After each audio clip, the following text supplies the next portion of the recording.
Yeah.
ஆட்சியின் விருந்தில் பங்கு கொள்ள நம்மை தகுதி பெற செய்வாராக.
ஆட்சி செய்கின்ற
வாசகம். அதிகாரம் 35 இறைவார்த்தைகள் 7 உள்ளத்தில் உரியவர்களை நோக்கி திடம் கொள்ளுங்கள், அஞ்சாதிருங்கள். இதோ உங்கள் கடவுள் பழிதீர்க்க வருவார். அநீதிக்கு பழிவாங்கும் கடவுளாக வந்து உங்களை விடுவிப்பார். அப்பொழுது பார்வையற்றோரின் கண்கள் பார்க்கும், கால் கேளாதோரின் செவிகள் கேட்கும். அப்பொழுது கால் உணர்வுற்று மான் போல் துள்ளி குதிக்க, வாய் பேசாதோர் மகிழ்ந்து பாடுக. பாலை நிலத்தில் நீரூற்றுகள் கீழுட்டு எழும், வறண்ட நிலத்தில் நீரோடைகள் பாடுதோடும். கடல் பாவும் மணல் பரப்பு நீர் கடலாகும், தாகமுற்ற கரை நீரூற்றுகளாக நிறைந்திருக்கும். ஆண்டவர் வழங்கும் அருள்வாக்கு. பதுகை பாடல். பல்லவி. என் நெஞ்சே நீ ஆண்டவரை போற்றிடு. ஆண்டவர் ஒடுக்கப்பட்டவர்களுக்கான நீதிகளை நிலைநாட்டுகின்றார். பசித்திருப்போருக்கு உணவளிக்கின்றார். சிறைப்பட்டோருக்கு விடுதலை அளிக்கின்றார். பல்லவி. ஆண்டவர் பார்வையற்றோரின் கண்களை திறக்கின்றார். தாழ்த்தப்பட்டோரை உயர்த்துகின்றார். நீதிமான்களிடம் அன்பு கொண்டுள்ளார். ஆண்டவர் அயல் நாட்டினரை பாதுகாக்கின்றார். பல்லவி. அனாதை பிள்ளைகளையும் கைம்பெண்களையும் ஆசீர்வதிக்கின்றார். ஆனால் பொல்லாதவரின் வழிமுறைகளை கவிழ்த்து விடுகின்றார். சீயோனே, உன் கடவுள் என்றென்றும் எல்லா தலைமுறைகளுக்கும் ஆட்சி செய்கின்றார். பல்லவி. இரண்டாம் வாசகம். முறை. அன்பு சகோதர சகோதரிகளே, கடவுள் ஆழ்வார்த்து செயல்பட வல்லவர். அவரை போல் நம்மையும் வாழ வாசகம் அழைக்கப்படுகின்றது. இவ்வுலக செல்வங்கள் பெரும் மாயை. அவை அழிந்து போகக்கூடியவை. அவற்றை பின் செல்பவர்கள் கடவுள் அருளும் நிறைய செல்வத்தை இழக்க நேரிடும். கடவுள் ஏழைகளின் உள்ளத்தோர்க்கும் தன் மீது அளவு கடந்த அன்பு நம்பிக்கையின் பற்றிப்போருக்கு வாக்களிக்கப்பட்ட விண்ணக வாழ்வை அருள்பவராக இருக்கின்றார். அதனால் நிலைவாழ்வு பெறுவதற்கான வழிகளை கூறும் வாசகத்திற்கு கவனமுடன் செவிமடுப்போம். இரண்டாம் வாசகம். ரோமர் எழுதிய திருமுகத்திலிருந்து வாசகம். அதிகாரம் 8 இறைவார்த்தை 1-5. என் சகோதர சகோதரிகளே, மாட்சியுடைய நம் ஆண்டவர் இயேசு கிறிஸ்துவிடம் நம்பிக்கை கொள்ளும் நீங்கள் ஆர்ப்பாட்டமே செயல்படாதீர்கள். பொன் மோதிரமும் பளபளப்பு ஆடையும் அணிந்த ஒருவர், அழகு கந்தை அணிந்த ஏழை ஒருவர் உங்களிடம் தொழுகை கூடத்திற்கு வருகிறார்கள் என வைத்துக் கொள்வோம். அப்படி என்றால் நீங்கள் பளபளக்கும் ஆடை அணிந்தவர்கள் மீது தனி கவனம் செலுத்தி அவரை பக்கத்தில் தயவு செய்து இங்கே அமருங்கள் என்று குறிப்பிடுங்கள். ஏழைகளை அங்கேயே போய்விடு என்று அல்லது காலையில் கரையில் உட்கார் என்று சொல்கிறீர்கள். இவ்வாறு உங்களை வேறுபாடு காட்டி நீ என்னோடு வந்து இருக்கிறீர்கள் அல்லவா என அன்பார்ந்த சகோதர சகோதரிகளே, நான் சொல்வதை கேளுங்கள். உலகின் பார்வையில் ஏழைகள் இருப்பவர்களை நம்பிக்கையை செல்வர்களாய் நம்பிக்கை அன்பு செலுத்துவார். வாக்களிக்கப்பட்ட அரசை உரிமைகளாக பெறுவர்களாகவும் கடவுள் தேர்ந்து கொள்வர்களாகவும் கொள்கிறார்கள். இது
பிரிவு 7 இறை வார்த்தைகள் 31 முதல் 37 முடிய.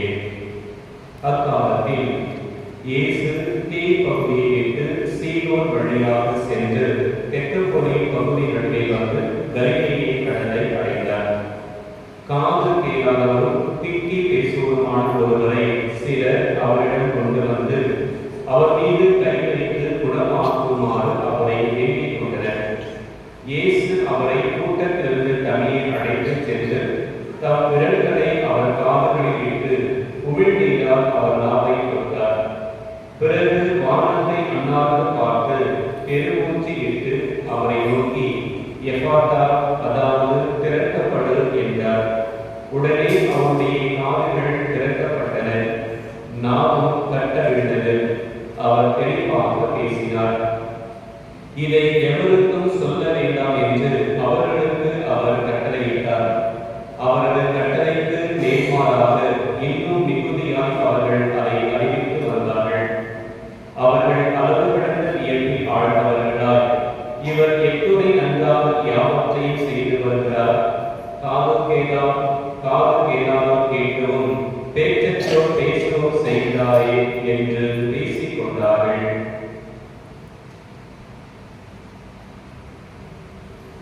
ஆண்டவரின் அருள்வாக்கு.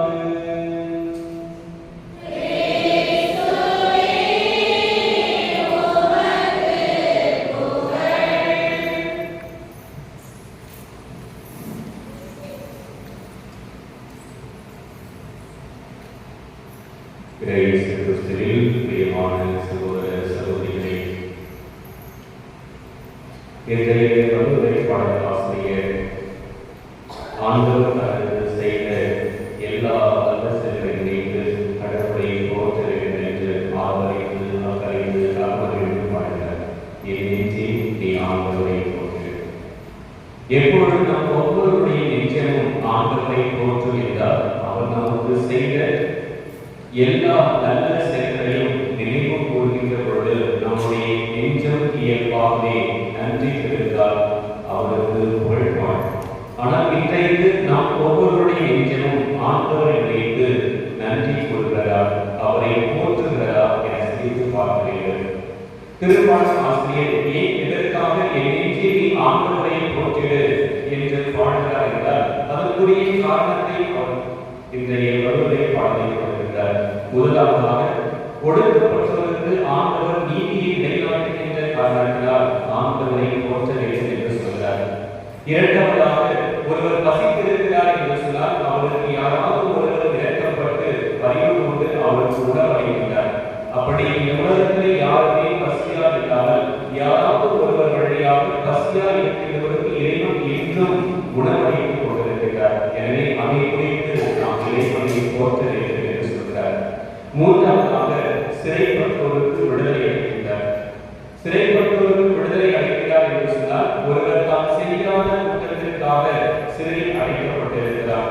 பொய் குற்றம் சுமத்தப்பட்டு அவர் சிறைச்சாலையில் அடைக்கப்பட்டிருக்கிறார். அப்பொழுது நேர்மையான ஒருவர் அவருக்காக பொருந்தி அவருக்காக வாழி அவரை சிறையிலிருந்து விடுதலை செய்கிறார்.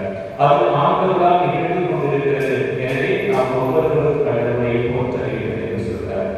அதற்கடுத்ததாக பார்த்தோம் என்றால் பார்வையற்றவருடைய கண்களை திறக்கிறார். ஒருவருக்கு வெளிப்புற பார்வை சரியாக தெரியாமல் இருக்கலாம், ஆனால் அகம் என்கின்ற அந்த அகப்பார்வை நம் ஒவ்வொருவருக்கும் தெளிவாக தெரிகிறது. எனவே புறப்பார்வையும் அகப்பார்வையும் வருகின்ற ஆண்டவரை இணைந்து நாம் நன்றி சொல்ல வேண்டும் என்று சொல்கிறார்.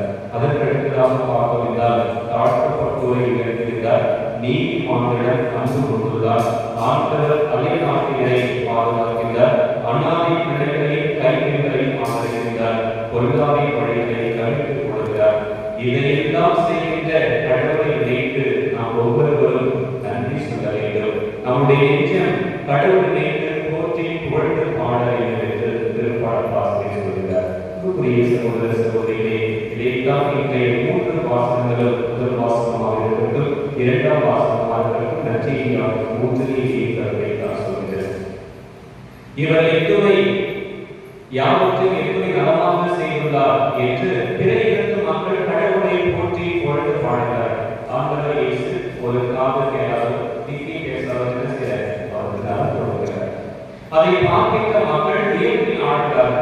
எப்படி உச்சத்துக்கே போறார். ஒரு வார்த்தை சொல்ல காது கேட்குது, பேச்சற்றவர் பேசுகிறார், இதெல்லாம் எப்படி நடக்குது என்று சொல்லி கடவுளை போற்றுகிறார், கடவுளுக்கு நன்றி சொல்கிறார்.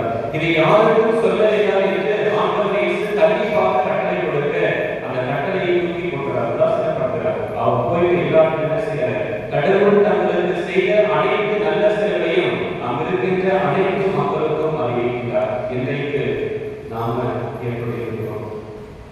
கடவுள் நமக்கு கட்டளை கொடுத்தால் அவரிடமிருந்து நாம் பெற்றுக்கொண்ட அந்த நன்மைகளை அறிவிக்கக்கூடியவர்களாக இருக்கிறோமா? பிறகு சகோதரர்கள் ஆண்டவர் இயேசு செய்த அந்த வல்ல செயலை நினைத்து எங்கெல்லாம் போறாரோ அங்கெல்லாம் அவரை பற்றி பெருமையாக பேசும். ஆனால் கூட இருந்த சீடர்கள், கூட இருந்த யூத மக்கள் அதையெல்லாம் பார்க்கிற போது இவரை நம்பலாமா, நம்ப தேவையா, இவரோட தேவையா, தேவையில்லையா என்று ஒரு குழப்பமான மனநிலையில் தான் இருக்கிறார். அதுதான் எப்படி அந்த மாற்று லட்சியில் பழமையை காண்பிக்கிறார் என்றால் காது கேளாத தீக்கி பேசு. அப்படின்னா அவர் முழுமையான உண்மை அல்ல, முழுமையாக பேசி இல்லாத நிலையில் பாதி இப்படி அமைகிறது. முழுமையான உண்மையும் கிடையாது, நன்றாக உண்மையை போன்று சரமாரியாக பேசக்கூடியவர்கள் பாதி பாதியாக. அப்படி பாதி பாதியாக இருக்கிறார் என்றால் எதை குறிக்கிறது என்றால் இயேசுவை பின்பற்றக்கூடிய சிலருடைய மனநிலை குறிக்கிறது. சிலர்கள் இயேசுவை முழுமையாக பின்பற்றலாமா வேண்டாமா என்கின்ற மனநிலையில் அறப்படையாக இயேசுவை முன்வைக்கிறார். அப்போதாவது இயேசு 3 நிலைகளில் அந்த பாவத்தையாளரை குணமாக்குகிறார். அந்த பழைய காலத்தில் பார்ப்பதினா ஒரு மருத்துவர் எப்படி உமிழ்நீரை உமிழ்ந்து அதை ஒரு மருத்துவமாக பயன்படுத்தி குணப்படுத்துவார், அதே போது அவர் என்ன செய்ய உமிழ்நீரை உமிழ்ந்து அப்படியா. அதற்கு அடுத்ததாக பார்ப்பது என்றால் என்ன செய்ய ஜெபிக்கிறார். ஒரு சாதாரண மனிதனை கொண்டு பெருமூச்சு விட்டு ஜெபிக்கிறார். நமக்கு தேவை வருகிற பொழுது நாம் என்ன செய்வோம், பெருமூச்சு விட்டு ஜெபிப்போம். அதே போது ஆண்டவர் இயேசு ஒரு சாதாரண மனிதனை கொண்டு என்ன செய்ய ஜெபிக்கிறார். மூன்றாவதாக கடவுளை கொண்டு அவர் கட்டளை கொடுக்கிறார். எப்பாப்பா திறக்கப்படு என்று சொன்ன உடனே அவருடைய செவிகள் திறக்கின்றன, அவருடைய நாம் கட்டளையிடுகிறது. அவர் நன்றாக பேசுகிறார். அவர் சாதாரண மருத்துவரை கொண்டு செயல்படுகிறார், அதற்கடுத்ததாக சாதாரண மனிதரை கொண்டு செயல்படுகிறார். மூன்றாவதாக கடவுளை கொண்டு அதிகாரிகளாக செயல்பட்டு அந்த மனிதர்களுக்கு அவர்களாக இதையெல்லாம் பார்க்கின்ற சிலர்கள் இயேசுவை பற்றி என்ன செய்யணும், நம்பிக்கணும். ஆனால் நம்பினாங்களா? அதுதான் கடவுளைய பாவி இருக்கிறார். எனவே அந்த இயேசுடைய மனநிலையை பழமைத்து காண்பிப்பதற்காக மாற்று நற்செய்தியாளர் நமக்கு பதிவு செய்கிறார். இன்றைக்கு நாம் அந்த சிலருடைய மனநிலையை தான் பிரதிபலித்துக் கொண்டிருக்கிறோம்.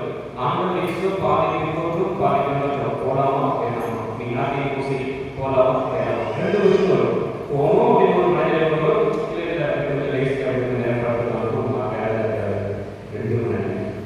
இன்றைக்கு நாம் கடவுளை தேட வேண்டுமா தேட வேண்டாமா என்கின்ற அரைகுறை மனநிலையோடு தான் நம்முடைய வாழ்க்கை ஒவ்வொரு நாளும் நடந்து கொண்டிருக்கிறது. முழுமையாக ஆண்டவரை இயேசுவை பின்பற்ற வேண்டும் என்கின்ற மனநிலை நமக்கு வருவதே கிடையாது. அந்த ஆண்டவரை நாம் முழுமையாக நம்பிக்கை வைக்க வேண்டும் என்கின்ற மனநிலை நமக்கு வருவது கிடையாது. அரைகுறையாக என்றால் எந்த ஒரு வேலை செஞ்சாலும் அரைகுறையாக நாம் செய்வோம். முழுமையாக நாம் எந்த ஒரு செயல்பாடு நாம் வீட்டில் செய்கிற வேலையாக இருக்கட்டும், எல்லாம் நம்ம வீட்டில் வேலை செய்கிற இடமா இருக்கட்டும், ஏதாவது போகும் வேலை செய்யணும் போகும். உரிமையினர் பார்க்கறதுனா பயங்கரமாக நடக்கும், வேலை செய்ய நினைக்கும். அவங்க போயிட்டு அவங்க யோசிக்கல, நம்ம என்ன செய்வோம், அப்படியே கொஞ்சம் வேலை செய்வோம், பேசிட்டு அப்படி.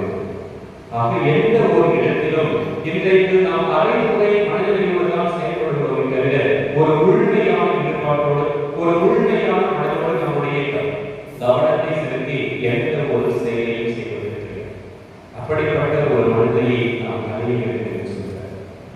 இன்றைய முதல் வாசகத்திற்கு வருகிற பொழுது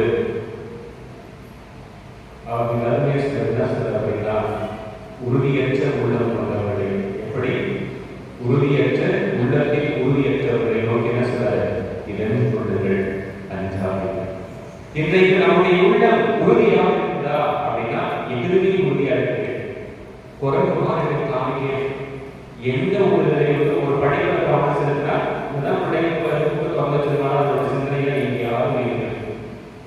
வேலை செஞ்சுட்டு இருப்போம். ஆனா வேலையை முழுமையாக கவனம் எடுத்துவாங்க இருக்காது. நம்ம வீட்டை பத்தி நினைப்போம், இல்லை வேற ஏதாவது பத்தி நினைப்போம், அடுத்த நாளுக்கு நிகழ்வை பத்தி நினைப்போம். நம்முடைய உள்ளத்தில் இல்லை, எதுவுமே உறுதியாக இல்லை.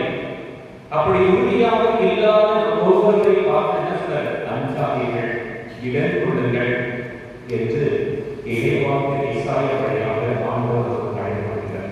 ஏன் அந்த இஸ்ராயேல் மக்கள் உள்ளத்தில் உறுதியற்றவர்களாக இருந்தார்கள்? பயந்துட்டாங்க.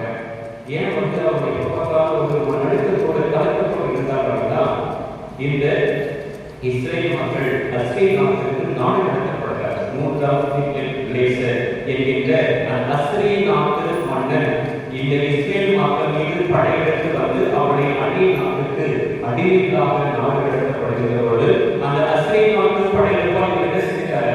கடவுள் மீது இருந்த நம்பிக்கை இழந்துவிட்டார். கடவுள் மீது இருந்த நம்பிக்கை இழந்துவிட்டார். உள்ளத்திலே உறுதியற்றவர்களாக இருக்கிறார். எதற்கெடுத்தாலும் பயம், எதற்கெடுத்தாலும் கலக்கம், எதற்கெடுத்தாலும் நடக்கம். அப்படிப்பட்டவர்களை பார்த்தால் இறைவாக்கு இஸ்ராயேலுக்கு பயப்படாதீங்க, அஞ்சாதீங்க, துணிவோடு இருங்க. அநீதிக்கு பழிவாங்கும் கடவுளாக வந்து உங்களை அவர் விடுவிப்பார் என்று சொல்லி ஆண்டவராக கடவுள் எப்படிப்பட்ட நிலையில் வருவார்? அவர் நீதியும் நேர்மை நிச்சயமாக இவ்வுலகத்தை நிலைநாட்டுவார் என்பதை பயப்படாதீங்க, எனவே தைரியமாடுங்க என்று சொல்லி அவரை உறுதிப்படுத்துகிறார். அதற்கு 6 சொல்றார். என்ன அப்படின்னா, முதல்ல வந்து பார்வையற்றவரின் கண்கள் பார்க்கும், இது ஒரு உருவம். இரண்டாவதாக காது கேளாதவரின் செவிகள் கேட்கும். மூன்றாவதாக கால் மூத்தோர் மாணவர் துணி புரிவர். வாய் பேசாத மகிழ்ச்சி பாடல். பாலினத்தில் நீரூற்றுகள் தீர்ந்து எழும். வறண்ட நிலத்தில் நீரோடைகள் பாடுவார். இதெல்லாம் எப்போது நடக்கும் அப்படின்னு சொல்லி சொன்னா, ஆண்டவர் உங்கள் மத்தியில் இருக்கிற போது இதை எல்லாரும் செய்யும் ஒரு நடக்கும். ஆனால் அந்த இஸ்ரேல் மக்கள் அந்நிய நாட்டை அடிமைகளாக இருந்த பொழுது அவர்கள் பார்வையற்றவர்களாக இருந்தார். காரணம் கடவுளுடைய வல்ல செயல்களை அவர்கள் செய்ய முடியவில்லை, காண முடியவில்லை. உள்ளத்தில் உறுதியற்றவர்களாக நம்பிக்கையற்றவர்களாக இருந்த காரணத்தினால் அவர்கள் பார்வையற்றவர்களாக இருந்தார்கள். இரண்டாவதாக காது கேளாதவர்களாக இருந்தார். இறைவனுடைய வார்த்தையை அந்நிய நாட்டில் அறிவிப்பதற்கு யாரும் இல்லை. எனவே அவர்கள் காது கேளாதவர்களாக செவிடர்களாக அந்த அந்நிய நாட்டில் இருக்கிறார். மூன்றாவதாக காது ஊனமுற்றவர்களாக இருக்கிறார். அந்நியத்தை அடிமைப்படுத்துகிற இந்த காரணத்தினால் அவர்கள் ஊனமுற்றவர்களாக நம்பியுள்ளனர். அதற்கடுத்ததாக வாய் பேசுவார்கள். உள்ளத்தில் கசப்புணர்வோடு வெறுப்புணர்வோடு பகைப்புணர்வோடு இருக்கின்ற காரணத்தினால் அவருடைய உள்ளத்திலிருந்து எந்த ஒரு வார்த்தையை வெளிப்படையவில்லை. எனவே அவர்கள் வாய் பேசாத திக்கு வாய்ப்பாக இருக்கிறார்கள். வாய் பேச முடியாதவர்கள் இருக்கிறார்கள். திக்கு வாய்ப்பாக சுத்தமாக வாய் பேச முடியும். பாலினத்தில் நீரூற்றுகள் வாய் என்ன செய்கிறது? பாலினத்தில் இறைவன் அவர்கள் மத்தியில் இல்லாத காரணத்தினால் அவருடைய வாழ்க்கை ஒரு வறண்ட பாலினமாக காட்சியளிக்கிறது. அந்த பகுதி இறைவன் இல்லாத காரணத்தினால் கடற்கரைக்கும் மணற்பரப்பாக மாறிவிடுகிறது. ஆனால் இவை அனைத்தும் எப்போது மீண்டும் புத்துயிர் பெறுகிறது, ஆக்கம் பெறுகிறது என்றால் இறைவன் அவர்களை மீண்டுமாக அழைத்து வருகிற பொழுது, இறைவன் மீண்டுமாக அவர்களுக்கு விடுதலை கொடுத்து வருகிற பொழுது அவர்கள் அனைவரும் என்ன செய்கிறார்? வார்த்தையை பார்க்கிறார், காலத்தில் கேட்கிறார், கால் மூலம் மாணவர்களுடைய வாழ்க்கை செய்கிறார், அழகாக பேசுகிறார், பாதையில் மீண்டும் மனத்திற்கு மனதிற்கு பொங்கி வழியில் காணலாம். இது எல்லாம் ஆண்டவர் அவர்களுக்கு நன்மைகள் பல செய்கிறார். நடுநிலைமையோடு நீதி தீர்ப்போடு இரக்கத்தோடு என்ன செய்கிறார்? வழிநடத்தி செல்கிறார் என்பதை இன்றைய வாசகம் நமக்கு எடுத்துக்கொள்கிறது. 2ஆம் வாசகத்திற்கு வருகிற பொழுது போன வாரம் நம்ம படித்தோம். என்ன அப்படின்னா, ஒரு சமயம் ஒழுக்கம் என எப்படி இருக்கும் என்பதை யாரும் அழகாக சொல்றார். இன்றைக்கு அவங்க சொல்றாங்க, இந்த சமூகத்தில் காணப்படுகிற ஏற்ற தாழ்வுகளை நாம் களைய வேண்டும். சமூகத்தில் தான் ஏற்ற தாழ்வுகளுக்கு உயர்ந்தவன் பணக்காரன், படைத்தவன் படைத்தவன், என்ற பாகுபாடு இருக்கிறது என்று சொன்னால், கிறிஸ்துவ நம்பிக்கையாளர் மத்தியில் அப்படிப்பட்ட எந்த ஒரு பாகுபாடு இருக்கக்கூடாது என்பதை அவர் உண்மையாக நினைக்கிறார். ஒரு கோயிலுக்கு வராங்க அப்படின்னா செல்வதன் நகையாடை அழகா பகட்ட ஆடை நகையெல்லாம் வீட்டுக்கு வராங்க அப்படின்னா அவங்களுக்கு ஒரு இடம். ஒருத்தர் வந்து சாதாரண ஒரு துணி போட்டு வராங்க, அவங்களுக்கு ஒரு இடம். செல்வதன் தேர்தல் உட்காந்து சார் அப்படின்னு இதெல்லாம் ஏழையெல்லாம் நீ அங்கீகரிக்கும் உலக அப்படி போகும். திரட்டக்கூடிய ஒரு நிலை இன்றைக்கு நாம் இன்னும் ஒன்று அறிவிக்கிறோம். அத்தகைய ஒரு வேறுபட்ட பிளவுபட்ட மனப்பான்மை நம்மிடம் இருக்கவே கூடாது என்பதுதான் திருத்துதர் யாக்கோபு சொல்கின்ற செய்தியாக இருக்கிறது. இப்ப செல்வம் என்று சொன்னால், செல்வங்கள் என்று சொன்னால் அவர்கள் கடவுளால் ஆஸ்வதிக்கப்பட்டவர்கள் என்பது அன்றைய காலத்தில் அவர் பொருட்படுவார். எனவே செல்வங்கள் அனைவரும் கடவுளால் ஆஸ்வதிக்கப்பட்டவர்கள் என்றும் ஏழைகள் கடவுளால் சகிக்கப்பட்டவர்கள் என்றும் அவர்கள் கருதினார். எனவே செல்வங்கள் வருகிறார் என்று சொன்னால் அவருடைய ஆடைகளாலும் அவருடைய ஆபரணங்களாலும் அவருடைய அணிகளாலும் மற்றவரை ஈர்க்கக்கூடியவர்களாக இருக்கிறார். மற்றவருடைய கவனத்தை தன் பக்கம் ஈர்த்து தன்னுடைய அட்ராக்ஷன் பார்க்கிறார். நம்மதான் தெரிவிக்கிறார். எனவே நமக்கு தான் முதல் கூடிய நமக்கு தான் கிடைக்கும் என்று சொல்லி செல்ஃப் சீக்கிங் பார்க்கிறார், அட்ராக்ஷன் பார்க்கிறார். அவர்களை அவர்கள் செல்வத்தை வேண்டுமானால் என்ன செய்யலாம்? பணக்காரராக இருந்தால், ஆனால் ஏழைகள் நம்பிக்கையை உயர்ந்தவர்களாக இருக்கிறார்கள். ஏழைகள் நம்பிக்கையை செல்வந்தர்களாக இருக்கிறார்கள். எனவே செல்வந்தர்கள் நம்பிக்கையில் குத்தியவர்களாக இருக்கிறார், ஆனால் ஏழை என்ன செய்யறாங்க? நம்பிக்கையை உயர்ந்தவர்களாக இருக்கிறார். எனவே கடவுள் இருவரை என்ன செய்யறார்? சரிசமமாக நீ செல்வத்தில் வேண்டுமான உயர்ந்தவர்களாக இருக்கலாம், ஆனால் நம்பிக்கையை நீ உறுதியற்றவர்களாக இருக்கிறார். இந்த ஏழைகள் செல்வத்தில் வேண்டுமான குறைபட்டவர்களாக இருக்கலாம், ஆனால் நம்பிக்கையை உயர்ந்தவர்களாக இருக்கிறார். எனவே அனைத்தையும் அவர் சரிப்படுத்தி அனைவரும் சரிசமம் என்பதை நாம் தெரியப்படுத்துகிறார். ஆக இறைவன் எல்லாவற்றையும் நன்றாக செய்து கொண்டிருக்கிறார். அப்படி நன்றாக செய்து கொண்டிருக்கிற இறைவனுடைய வல்ல செயலை நினைத்து நாம் இந்த இறைவனுக்கு நன்றி கொடுக்கிறோம். அப்படி நன்றி கொடுக்கக்கூடிய உணர்வு எனக்கு இருக்கிறது என்று சொன்னால், நிச்சயமாக என்னுடைய வாழ்க்கையில காலையில் எழுந்தது முதல் இரவு தூங்கும் வரை இறைவனை என்னெல்லாம் நன்மை செஞ்சாரோ அதை அனைத்துக்கு நன்றி சொல்லுவோம். ஆண்டவரை போற்று, நான் சொல்ல தேவை, நீ ஆண்டவரை போற்று நன்றி சொல்லு அப்படின்னு சொல்ல தேவை. அது இயல்பாக உள்ளத்தின் ஆழத்திலிருந்து ஒரு உதவி செய்யறாங்க.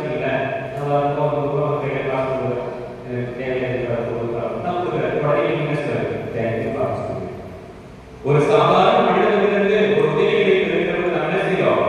நன்றி சொல்றோம். ஆனால் அதே நன்றியை இறைவனுக்கு நாம் சொல்லுறோமா?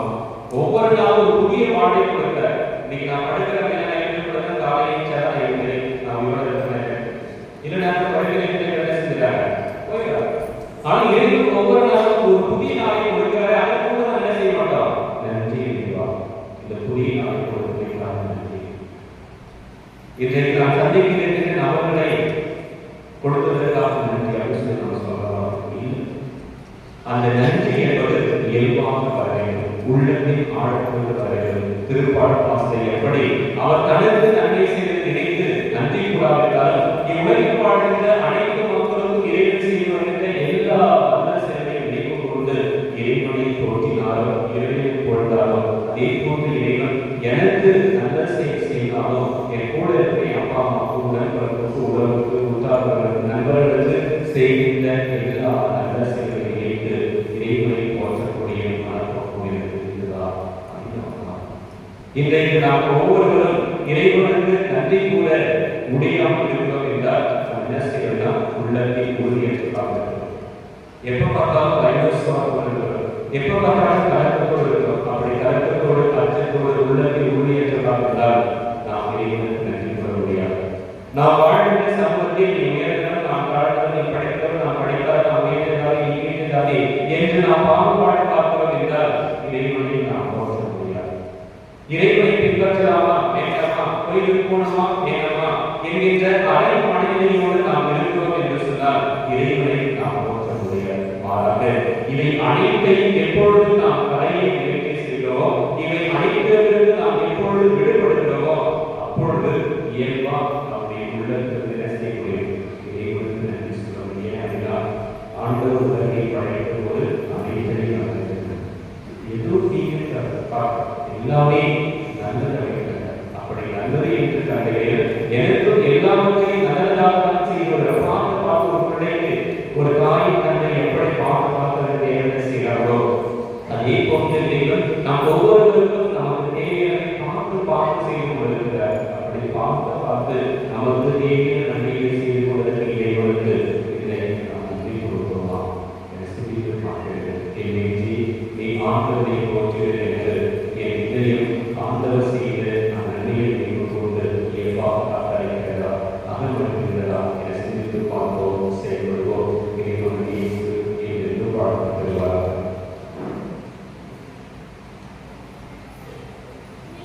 Thank you.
முயற்சியினால் வெற்றி கொள்ளவும் உன் பிள்ளைகளை நல்வழி நடத்தவும் தேவையான அருளை பொழிய வேண்டும் என்று இறைவா உம்மை மன்றாடுகிறோம். அனைவரையும் ஒன்று போல காணும் இறைவா, என் நாட்டு தலைவர்களை உம் பாதம் தருகின்றோம். அவர்கள் செல்வத்திடம் ஒரு முகத்துடன், ஏழைகளிடம் வேறு முகத்துடன் வாழும் போலி முகத்திரைகளை கலைத்துவிட்டு அனைவரையும் சமமாக கருதி பாகுபாடின்றி உழைத்திட தேவையான அருளை பொழிந்திட இறைவா உம்மை மன்றாடுகிறோம். புதுமைகளை காரணமே என் இறைவா, என் குடும்பங்களில் உடல் வேதனைகளிலும் உடல் வளர்ச்சி குன்றி மாற்றுத்திறனாளிகளாலும் வாழ்வின் சகோதர சகோதரிகளை கண்ணோக்கி பாரும். அவர்கள் தங்கள் வாழ்வின் புதுமைக்கான சுத்தமானால் அவற்றை தாங்கக்கூடிய ஆற்றலையும் வலிமையையும் தந்திட வேண்டும் என்று இறைவா உம்மை மன்றாடுகிறோம். விடுதலை அளிப்பவரே என் இறைவா, வாழ்வின் மாற்றங்களை காண ஏக்கத்தோடு வேண்டும் உம் மக்களை கண்ணோக்கும். அவர்களை தடைகளை இருக்கும் வேலையின்மை, கடன் பிரச்சனை, திருமண தடை, குழந்தை பேச்சில் தடை, போதைப் பொருட்கள் அடிமை, உலக மாய கவர்ச்சிகளுக்கு அடிமை ஆகியவற்றிலிருந்து அவர்களை விடுதலை அளித்து புதிய விடுதலை தங்கள் வாழ்வில் காண செய்ய வேண்டும் என்று இறைவா உம்மை மன்றாடுகிறோம். நம் தனிப்பட்ட செயல்களுக்காக மௌனமாக மன்றாடுவோம்.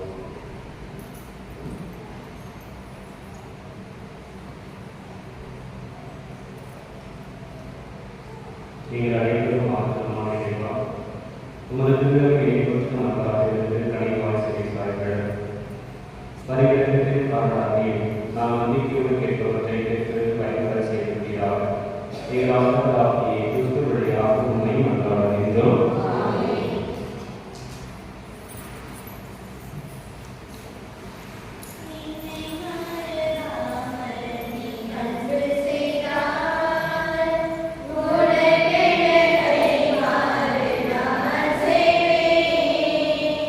Yeah.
இறைவா உம்மை நாடி வைத்திருக்கும் அமைதிக்கும் காரணமே மாறுபுரை உம்மை காணிக்கைகளாக தகுந்தமுறை வழிபட நாங்கள் வேண்டுகின்றோம். அதனால் தூய மறைவுகளின் உண்மையான உணர்வோடு பங்கேற்பத வழியா நாங்கள் என்றும் ஒன்றுபடுவோமாக. எங்கள் ஆண்டவராகிய கிறிஸ்து வழியாக உம்மை மன்றாடுகிறோம்.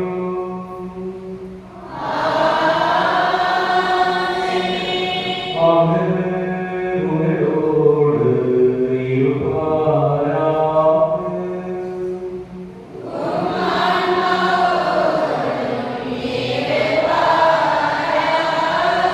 இறைவனை எழுப்புங்கள்.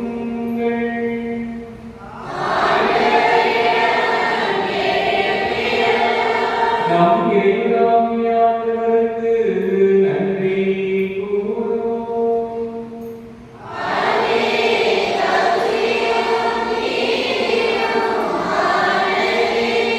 ஆண்டவரே, தூயவரான தந்தை, என்றும் உள்ளே நாமத்தை இறைவா, எங்கள் ஆண்டவராகிய கிறிஸ்து வழியாக எல்லா உயிரிழப்பிலும் நாங்கள் உமக்கு நன்றி செலுத்துவது மெய்யாகவே கருணையும் நீதியும் ஆகும். எங்கள் கடமையும் மீட்புக்குரிய செயலுமாகும். பாஸ்கா மறைகள் வழியாக கிறிஸ்து புரிந்த அற்புத செயல்களையும் தேர்ந்தெடுக்கப்பட்ட வழிமறையில் அரசர் குருக்களின் கூட்டத்தினர் புனித மக்களினால் அவரது உரிமை சொந்தான மக்களின் ஆட்சியை நாங்கள் இப்பொழுது அடைவோம். எங்களை பாவத்திலிருந்தும் சாவிலும் பிடியிலிருந்தும் அழைத்து அவர் திருவுளமானார். இவ்வாறு இருளிலிருந்து ஒளியிலிருந்து ஒளிக்கு அழைக்கப்பட்ட நாங்கள் உமது வல்லமையை எங்கும் எடுத்துரைக்க செய்தருளினார்.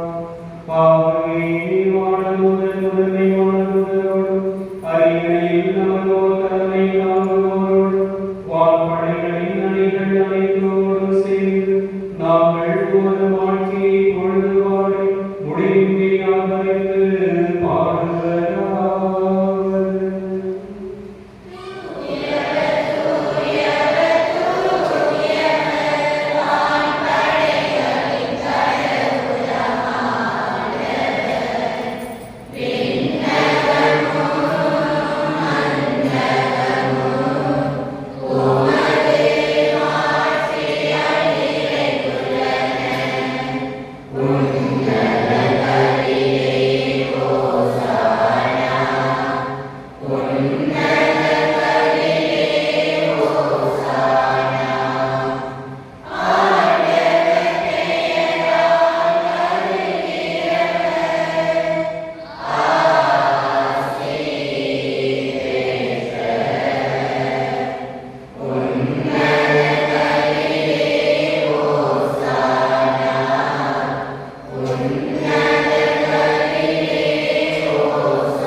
ஆண்டவரே, மெய்யாகவே தூயவர், தூய்மை அனைத்திற்கும் ஒன்று.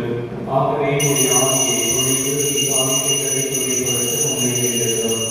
இவ்வாறு இந்த ஆண்டவர் இயேசு கிறிஸ்துவின் உடலும் இரத்தமுமாக எங்களுக்கு இவை மாறுவதாக.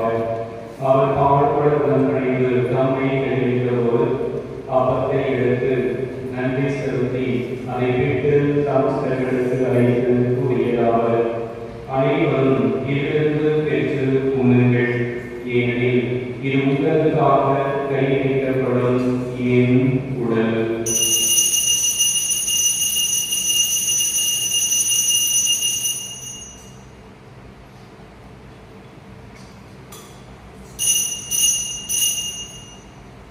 அவனே இரவு விருந்தை அருந்திய பின் கிண்ணத்தை எடுத்து மீண்டும் உமக்கு நன்றி கூறி தாம் சிலர்களுக்கு அழைத்து அவர் கூறியதாவது: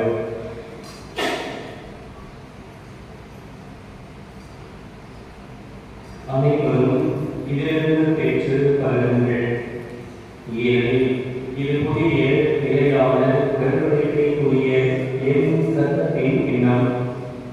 இது பாவ மன்னிப்பு என்று உங்களுக்காகவும் பலருக்காகவும் சிந்தப்படும். இதை என் நினைவாக செய்யுங்கள்.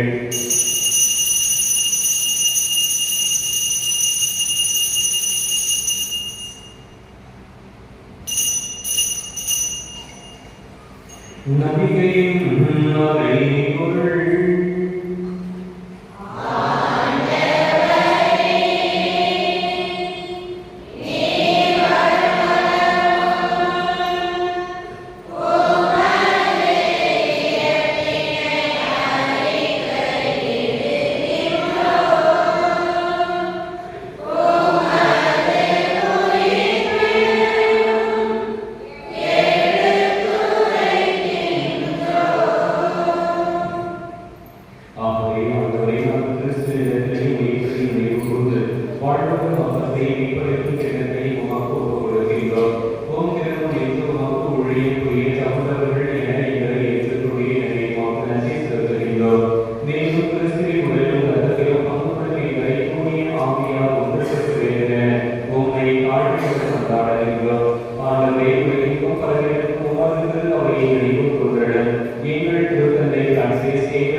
ஆண்டவரே இயேசு கிறிஸ்துவே, அமைதியை உங்களுக்கு விட்டு செல்கின்றேன். என் அமைதியை உங்களுக்கு அளிக்கின்றேன்.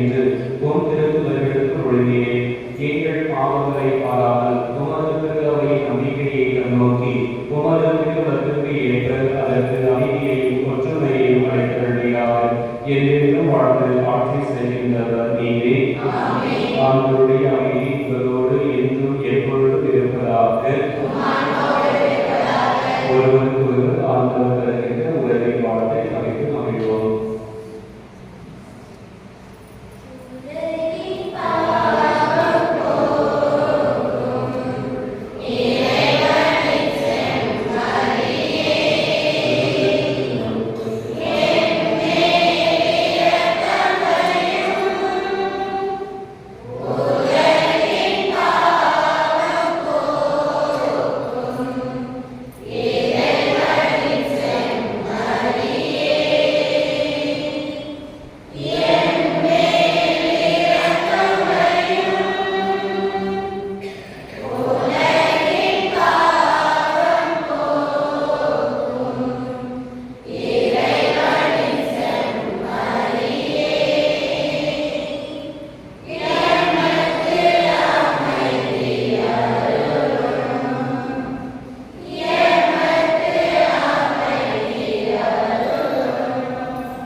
இதோ இறைவனின் சிலுவை, இவரை உலகின் மாறுதலை போக்குகிறார். திருப்பாடலாசிரியர் தனக்கும் தன்னை சார்ந்தவர்களுக்கும் இறைவன் செய்த மாபெரும் சேவையை ஒவ்வொரு நன்மை கூறியது போல நாம் ஒவ்வொருவரும் இந்த இறைவன் நம்முடைய வாழ்நாளும் செய்து வருகின்ற அனைத்து நன்மைகளை ஒவ்வொரு நன்மை கூட அழைத்து வருகிறார். இவருடைய விருதுக்கு அழைத்து பேச நாம் ஒவ்வொருவரும் இருக்கிறோம்.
உமது வார்த்தையால் பின்னிருந்தால் உம் நம்பிக்கையாளர்களை மனமடைத்து வாழ்கின்றேன். இவ்வாறு உம் அன்பு திருமலைக்கும் மாபெரும் கொடைகளால் வளம் பெற்று அவரது